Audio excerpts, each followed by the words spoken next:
Hey everyone, welcome back to my channel. अगर आप 2025 में पंडित सुंदरलाल शर्मा ओपन यूनिवर्सिटी से प्री बीएड या प्री डीएलएड का एग्जामिनेशन देने वाले हैं तो ये वीडियो आप लोगों के लिए बहुत ज़्यादा इंपॉर्टेंट है। इस वीडियो में बेसिकली आप लोगों की सारे डाउट्स पे ये वीडियो बना रही हूँ ताकि आपके सारे डाउट्स क्लियर हो जाए। जैसे देखिए, मेरे पास बहुत से क्वेरीज थे कि अगर हम पंडित सुंदरलाल शर्मा ओपन यूनिवर्सिटी से प्री डीएलएड का एग्जामिनेशन नहीं दिए हुए हैं तो क्या हम प्री बीएड का एग्जाम दे सकते हैं या नहीं।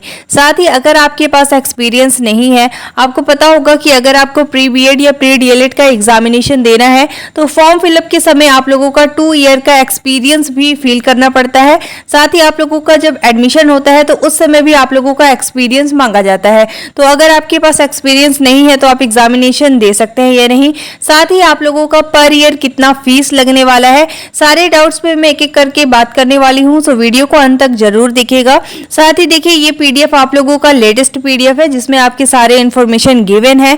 इसे मैं टेलीग्राम ग्रुप में शेयर कर दूंगी, आप वहां से भी इस पीडीएफ को ओपन करके सारा डिटेल को रीड कर सकते हैं। ठीक है, इसमें आपका सिलेबस से लेके एवरीथिंग गिवन है। साथ ही मैंने इस सिलेबस पे भी डिटेल में वीडियो बना के शेयर किया हुआ है, तो वो वीडियो आप जरूर देखिएगा। उसमें मैंने बताया हुआ है कि कौन से टॉपिक इंपॉर्टेंट है एंड एग्जामिनेशन में किस टॉपिक से ज्यादा क्वेश्चन पूछे जाते हैं। साथ ही आपका सिलेबस क्या क्या आपको कवर करना है वो भी मैंने बताया हुआ है। तो देखिए, आई बटन पे आपको एक लिंक शो हो रहा है, उस पर आपको क्लिक करके सिलेबस के अकॉर्डिंग आपको प्रिपरेशन करना है। अब देखिए, सबसे इंपॉर्टेंट थिंग आप लोगों के लिए, कल के डेट पे आप लोगों का एक नोटिफिकेशन जारी किया गया था जिसमें आपको बताया गया था कि जो आपका एग्जामिनेशन 29 जून को होने वाला था उसे एक्सटेंड कर दिया गया है। अब आपका एग्जामिनेशन 20 जुलाई को होने वाला है और आपके पास लगभग 1 महीने का टाइम और मिल गया है, तो इसमें आप काफी अच्छा प्रिपरेशन कर सकते हैं। साथ ही देखिए, यहाँ पे आप लोगों का क्वालिफिकेशन दिया हुआ है कि आपकी क्वालिफिकेशन क्या होनी चाहिए। अगर आपको बीएड करना है तो आपका ग्रेजुएशन होना चाहिए, और अगर आपको डीएलएड करना है तो आपका एटलीस्ट 12th पास होना चाहिए।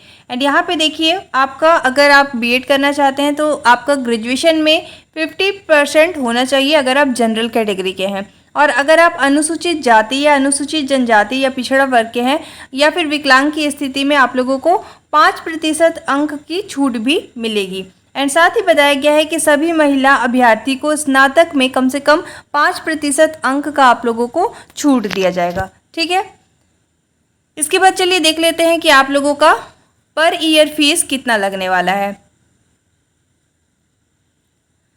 तो यहाँ पे देखिए, आप लोगों का फीस बताया गया है। बीएड के लिए आपका पर ईयर जो फीस है वो है 30,000। एंड यहाँ पे देख सकते हैं आपको 2 साल में बीएड कंप्लीट होगा। फर्स्ट ईयर में आप लोगों का 30,000 लगेगा, फिर सिमिलरली सेकेंड ईयर में भी आप लोगों का 30,000 लगने वाला है। इसके बाद देखिए, डीएलएड के लिए, डीएलएड में आपका फर्स्ट ईयर में 12,000 लगेगा एंड सेकेंड ईयर में भी आप लोगों का 12,000 लगेगा। ठीक है, तो ये आपको बेसिकली फीस लगने वाला है। अब अगर हम बात करें, अगर आपके पास एक्सपीरियंस नहीं है तो आप प्री बीएड या प्री डीएलएड का एग्जामिनेशन दे सकते हैं या नहीं। तो देखिए, अगर आपने फॉर्म फिलअप कर लिया है तो आप इसके लिए एग्जाम दे सकते हैं, इसमें आपको कोई भी प्रॉब्लम नहीं होगा। बट एग्जामिनेशन के बाद एडमिशन का जब प्रोसेस स्टार्ट हो जाता है उस समय आप लोगों का एक्सपीरियंस मांगा जाता है, एंड उस समय आप लोगों के पास एक्सपीरियंस होना मैंडेटरी है, वो भी 2 साल का। अगर आप किसी भी स्कूल में पढ़ा रहे हैं तो वहां से आप इजिली बनवा सकते हैं 2 साल का एक्सपीरियंस, एंड वहां पे एडमिशन के समय आपको सबमिट करना होगा। ठीक है, तो आप लोगों के लिए अगर प्री बीएड या प्री डीएलएड का एग्जामिनेशन देना है तो ये आप लोगों के लिए बहुत ज़्यादा इंपॉर्टेंट है कि आपके पास 2 साल का एक्सपीरियंस होना चाहिए। अगर आपके पास एक्सपीरियंस नहीं है तो आपको वहां पे एडमिशन नहीं दिया जाएगा।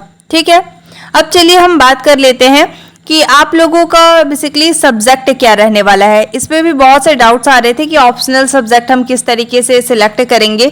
सबसे पहले देखिए, सेक्शन ए में आप लोगों का ये सब्जेक्ट है जिसमें आप देख सकते हैं जनरल हिंदी, जनरल इंग्लिश के क्वेश्चन पूछे जाएंगे, लॉजिकल एनालिटिक रीजनिंग के क्वेश्चन पूछे जाएंगे, एजुकेशनल एंड जनरल अवेयरनेस के क्वेश्चन पूछे जाएंगे। साथ ही 5 नंबर पे आप लोगों का है टीचिंग एंड लर्निंग स्कूल, इससे भी आपके क्वेश्चन पूछे जाएंगे। अब देखिए, पार्ट बी में आप लोगों के पास ऑप्शनल सब्जेक्ट है, जैसे देखिए science, mathematics and social science. अब अगर आप मान लीजिए साइंस के स्टूडेंट हैं तो आप साइंस के क्वेश्चन सॉल्व कर सकते हैं। सिमिलरली अगर आप मैथमेटिक्स के स्टूडेंट हैं तो आप मैथमेटिक्स के क्वेश्चन सॉल्व कर सकते हैं, और अगर आप साइंस सोशल साइंस के स्टूडेंट हैं तो आप सोशल साइंस के क्वेश्चन सिलेक्ट करके वहां सॉल्व कर सकते हैं। बट आपको कोई भी बाउंडेशन नहीं है, आप जिस स्ट्रीम के हैं आपको उसी सब्जेक्ट को सॉल्व करना है। अगर मान लीजिए आप मैथ्स के स्टूडेंट हैं और आपको सोशल साइंस के क्वेश्चन को सॉल्व करना है तो आप कर सकते हैं। यहाँ पे आप लोगों की 3 सब्जेक्ट हैं, इसमें से आपको एक सब्जेक्ट को चूज करके वहां पे सॉल्व करना होता है, जो कि आपके 20 मार्क्स के पूछे जाएंगे। सेक्शन ए को सभी स्टूडेंट को सॉल्व करना होता है, एंड सेक्शन बी में से आप लोगों को एक सब्जेक्ट को सॉल्व करना होता है। ठीक है, आई होप आपके ये डाउट क्लियर हुए होंगे।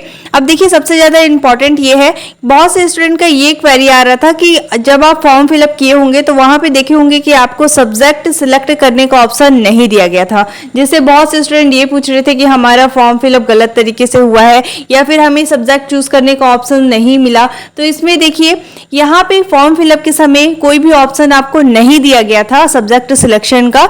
आप एग्जामिनेशन हॉल में जाएंगे तो वहां पे बेसिकली आपको एक सब्जेक्ट को चूज करना है एंड उसे आपको सॉल्व कर लेना है। ठीक है, देखिए, अगर हम बात करें, अगर आपने पंडित सुंदरलाल शर्मा ओपन यूनिवर्सिटी से 2 साल का डीएलएड का कोर्स अगर कंप्लीट किया हुआ है तो आप वहां से बीएड का एग्ज़ाम दे सकते हैं एंड बीएड में एडमिशन ले सकते हैं। बट अगर हम बात करें, आपको अगर मान लीजिए आपने किसी और यूनिवर्सिटी से डीएलएड कंप्लीट किया है और आप बीएड पंडित सुंदरलाल शर्मा से करना चाहते हैं तो इसके लिए आप एलिजिबल नहीं है, क्योंकि पंडित सुंदरलाल शर्मा से आपको बीएड करने के लिए उसी यूनिवर्सिटी से आपको डीएलएड का डिग्री प्राप्त होना चाहिए। ठीक है, इस पे भी बहुत से डाउट्स आए थे मेरे पास, सो आई होप आपके ये सारे डाउट्स क्लियर हुए होंगे। इस पीडीएफ को मैं टेलीग्राम ग्रुप में शेयर कर दूंगी, आप वहां से सारे डिटेल को रीड कर सकते हैं।